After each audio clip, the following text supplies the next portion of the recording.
Hindi nga kami nakahuli ng manok kaya breeding na lang ni Papa ang aming puntirya. Buti na lang pumayag si Paring Tulindo niyo. Napaka-important kasi ng manok niya. Mas mahalaga pa yung manok kaysa sa tao. Nagpakulo na nga ako ng tubig kasi himulbulan ko na ito.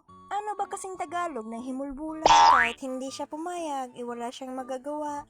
Putol na kasi yung leeg nito at nasa pinakulo ang tubig na. At nakabulitad na nga ito. Tawang-tawa nga yung kapatid ko kasi may busis pa daw yung manok. Ba't kasi ngayon mo pa sinabi, wala nang balibo.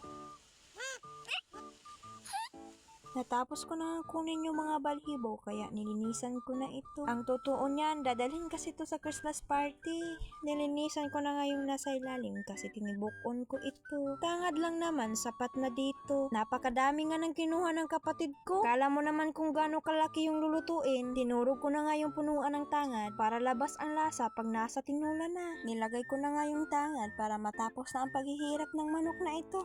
Hihintayin lang natin mga ilang minuto, maluluto na rin ito. Pagdating ko nga sa bahay, hindi ko na naabutan ng buo. Ito na lang talaga yung natira. Lumipad siguro yung pakpak nito kasi wala na.